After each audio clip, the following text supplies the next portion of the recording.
Masih ingatkah adik-adik tentang penemuan radio? Penemuan itu membawa perubahan bagi masyarakat. Apa saja ya perubahan tersebut? Ayo kita pelajari bersama-sama. Adik-adik tentunya masih ingat tentang penemu radio, yaitu Guglielmo Marconi ya. Nah, Guglielmo Marconi ini lahir di Bologna, Italia pada 25 April 1874. Sejak kecil ia itu menunjukkan minat pada bidang fisika dan elektro. Lalu pada tahun 1895 ia memulai penelitiannya sampai menemukan telegraf tanpa kabel adik-adik. Ini merupakan cikal bakal radio. Lalu pada tahun 1897, Marconi ini mempresentasikan hasil temuannya. Alat komunikasi dengan menggunakan sinyal tanpa kabel yang mampu menjangkau jarak 19,3 km. Itulah radio yang hingga saat ini dirasakan manfaatnya oleh kita. Lalu pada tahun 1901, Marconi berhasil membuktikan bahwa gelombang tanpa kabel temuannya tidak akan terganggu oleh lekukan bumi.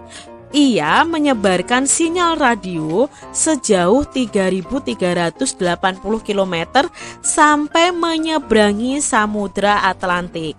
Penelitian Marconi ini terus berkembang adik-adik. Selain pemancar radio, ia menemukan perangkat komunikasi lain yang menggunakan gelombang tanpa kabel, yaitu telegram, radio, dan teknologi radar. Atas jasa yang sangat bermanfaat bagi perkembangan ilmu pengetahuan ini, Marconi menerima banyak penghargaan. Penghargaannya antara lain Nobel di bidang fisika dan gelar kehormatan dari Kaisar Rusia. Nah, ini tadi tentang Marconi yang menemukan radio. Tuliskan kembali apa sih manfaat yang kamu rasakan dari radio. Nah, dengan adanya radio kita bisa mendengarkan lagu, bisa mendengarkan berita-berita daerah, informasi penting, dan ceramah. Dalam bidang ekonomi, radio itu juga membawa banyak manfaat adik-adik. Apa saja ya manfaat radio dalam bidang ekonomi? Nah, dalam bidang ekonomi, radio itu bisa dimanfaatkan sebagai media informasi tentang harga bahan pokok dan sebagai media untuk iklan produk adik-adik. Jadi ada iklan melalui radio, itu bermanfaat sekali di bidang ekonomi. Selain radio, ternyata banyak sekali penemuan yang membawa perubahan masyarakat di bidang ekonomi. Coba adik-adik tuliskan penemuan-penemuan berikut dan manfaatnya yang dirasakan di bidang ekonomi. Pertama adalah penemuan tentang telepon ya adik-adik. Apa ya dampaknya di bidang ekonomi? Nah, dampaknya di bidang ekonomi, telepon ini sebagai alat komunikasi saat melakukan transaksi jarak jauh. Lalu bisa menghemat biaya transportasi saat transaksi karena tidak perlu tatap muka adik-adik. Dapat disewakan ke orang lain untuk mendapatkan penghasilan. Lalu dengan telepon ini kita bisa memesan barang dari tempat-tempat yang jauh tanpa harus bertatap muka. Misalnya Kak Citra di Semarang ingin beli barang di Jakarta. Kak Citra tidak perlu datang ke Jakarta, tapi melalui telepon ini Kak Citra bisa menghubungi penjual untuk membeli barang yang Kak Citra butuhkan. Lalu penemuan laptop dan internet nih adik-adik. Apakah ini berdampak di bidang ekonomi? Tentunya sangat berdampak adik-adik. Kita bisa mendesain poster untuk iklan dengan laptop ini. Lalu kita bisa mempromosikan produk melalui internet. Menjual barang-barang melalui internet. Nah, sekarang era digital seperti ini, segala sesuatu sangat mudah adik-adik. Kita bisa belanja dari rumah dengan menggunakan laptop dan internet yang ada. Nah, kita bisa membeli barang di berbagai tempat ya, di berbagai daerah, bahkan di negara lain. Misalnya Kak Citra bisa membeli barang dari Singapura, barang dari Korea, barang dari Jepang. Itu bisa Kak Citra akses melalui internet dengan menggunakan laptop adik-adik. Jadi sekarang sangat mudah sekali adik-adik dengan adanya penemuan ini. Lalu penemuan mobil atau angkot ya adik-adik ya. Nah ini apakah berdampak di bidang ekonomi? Tentunya berdampak juga karena ini sebagai mata pencaharian para sopir angkot. Nah sebagai alat transportasi menuju pasar atau pusat perbelanjaan. Bisa untuk mengangkut barang yang akan dijual ya. Terutama pedagang-pedagang di pasar itu bisa mengangkut barang dagangannya menggunakan angkot. Nah, ternyata beberapa penemuan tadi itu berdampak di bidang ekonomi. Apakah penemuan yang ada membawa perubahan yang besar dalam bidang ekonomi? Tentunya membawa adik-adik ya, membawa perubahan yang besar. Karena setiap kegiatan ekonomi tidak sepenuhnya dilakukan secara manual seperti dahulu. Jadi perlu adanya penemuan-penemuan baru yang bisa mempermudah dalam bidang ekonomi. Apakah penemuan yang ada membawa dampak positif dalam bidang ekonomi? Iya, karena kegiatan ekonomi menjadi lebih mudah dan cepat. Contohnya kita tidak perlu tatap muka untuk melakukan transaksi dengan orang lain ya, melalui aplikasi saja kita bisa membeli berbagai macam barang ya adik-adik ya. Selain itu jangkauan promosinya yang lebih luas dengan adanya internet. Makanya sekarang ada Tokopedia, ada blibli.com, ada Bukalapak, ada Shopee dan lain sebagainya. Itu berdampak pada ekonomi. Apakah penemuan yang ada membawa dampak yang kurang baik di bidang ekonomi? Tentunya ada adik-adik ya. Karena dapat disalahgunakan dengan tidak bertanggung jawab. Contohnya itu untuk digunakan dalam hal penipuan, digunakan untuk alat transaksi jual beli barang-barang yang ilegal, barang-barang yang dilarang. Jadi ini kadang penemuan yang ada ini membawa dampak yang tidak baik juga atau dampak negatif. Bayangkan seandainya Tuhan tidak memberi karunia akal dan kecerdasan pada para penemu. Apa yang akan terjadi adik-adik?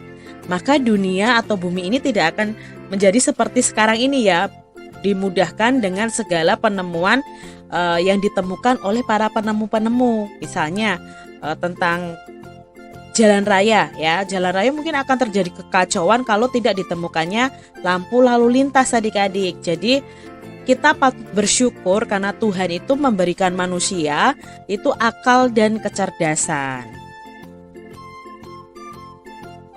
Cermati kembali kisah perjuangan Bapak Habibie. Pada pembelajaran sebelumnya kita sudah belajar dari perjuangan Bapak Habibie ini. Nah, Bapak Habibie ini termasuk salah satu penemu yang berasal dari Indonesia yang karya-karyanya sungguh luar biasa. Apa saja penemuan Habibie yang diakui oleh dunia internasional? Nah, penemuan Habibie yang diakui oleh dunia internasional adalah penemuan teori-teori pesawat terbang seperti Habibie Vector, Habibie Theorem, dan Habibie Methods. Nah, ini penemuan Habibie yang diakui oleh dunia internasional. Lalu, sikap apa yang dimiliki Habibie sejak beliau kanak-kanak hingga saat ini? Nah, beliau itu memiliki sikap disiplin, kerja keras, serta memiliki semangat dan tekad yang tinggi adik-adik. Apa yang dilakukan Habibie untuk menunjukkan sikap cinta tanah airnya? Nah, Habibie ini menunjukkan sikap cinta tanah airnya dengan mengharumkan nama Indonesia lewat penemuan-penemuannya. Lalu dia menjadi penasehat pemerintah di bidang teknologi pesawat terbang, lalu menjadi Menteri Negara Riset dan Teknologi. Beliau lalu menjadi Wakil Presiden dan Presiden RI ketiga, serta mendirikan industri pesawat untuk kepentingan militer. Nah, ini Habibie tunjukkan sebagai rasa cinta tanah airnya kepada Indonesia. Adakah hubungan antara sikap hidup disiplin, kerja keras, dan bertanggung jawab dengan prestasi yang dicapai dalam hidup manusia?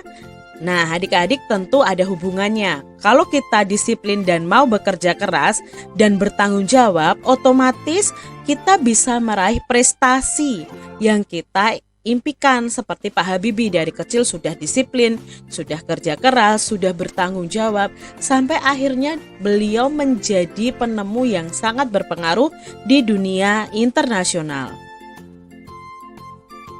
Sikap disiplin, kerja keras, dan bertanggung jawab adalah sikap-sikap positif yang sangat dibutuhkan oleh seseorang untuk menjadi sukses adik-adik. Nah, dengan memiliki sikap-sikap tersebut, seseorang dapat mewujudkan cita-citanya. Sikap disiplin saja tidak cukup. Sikap disiplin akan lebih baik jika didukung dengan adanya sikap bertanggung jawab dan bekerja keras. Seluruh sikap tersebut berhubungan satu sama lain dalam menentukan prestasi seseorang dalam mencapai tujuan hidupnya.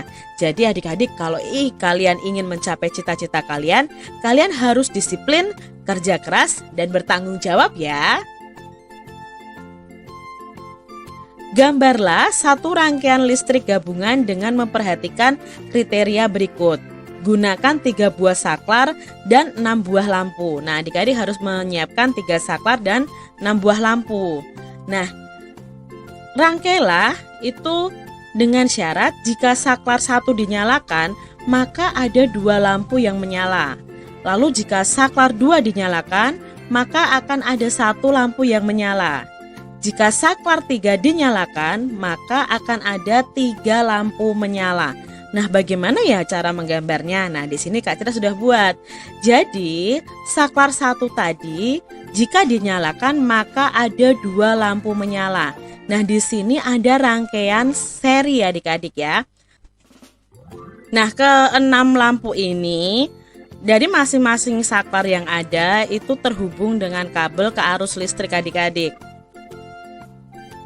Rangkaian di sini antara saklar 1 yang lampunya 2, saklar 2 yang lampunya 1, saklar 3 yang lampunya 3 ini sebenarnya dibuat dengan rangkaian paralel ya. Kalau lampunya sendiri dari masing-masing saklar ini dibuat rangkaian seri.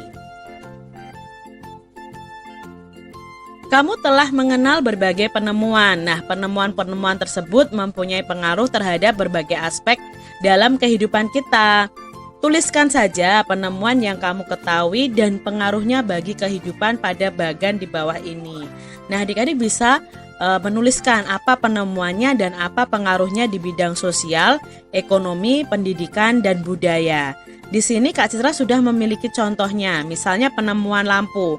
Untuk sosial itu berpengaruh sebagai penerangan ketika berkumpul. Lalu di bidang ekonomi itu mendukung kegiatan jual beli di malam hari. Di bidang pendidikan, penemuan lampu ini berguna sebagai penerang ketika belajar. Lalu manfaat lampu untuk budaya, di bidang budaya, manusia itu bisa berkreativitas di malam hari seperti menggelar pertunjukan. Nah, ini pengaruh dari penemuan di bidang sosial, ekonomi, pendidikan, dan budaya. Penemuan roda. Nah, untuk bidang sosial itu sebagai pendukung transportasi ketika ingin bertemu orang-orang. Lalu di bidang ekonomi pengaruhnya sebagai pendukung transportasi ketika ingin menuju pusat perbelanjaan. Lalu di bidang pendidikan itu sebagai pendukung transportasi ketika berangkat dan pulang sekolah. Nah, di bidang budaya dengan penemuan roda ini, manusia itu lebih cepat sampai ke tujuan. Karena manusia itu cenderung malas berjalan kaki adik-adik. Lalu di sini Kak Citra punya contoh lagi adalah penemuan televisi. Nah, di bidang sosial itu sebagai media hiburan ketika berkumpul. Di bidang ekonomi menjadi media periklanan atau sebagai sumber informasi tentang ekonomi. Di bidang pendidikan, televisi ini berpengaruh untuk mendapatkan ilmu tambahan, memperluas wawasan kita. Nah, kalau di bidang budaya itu sebagai media untuk mempublikasikan budaya suatu daerah.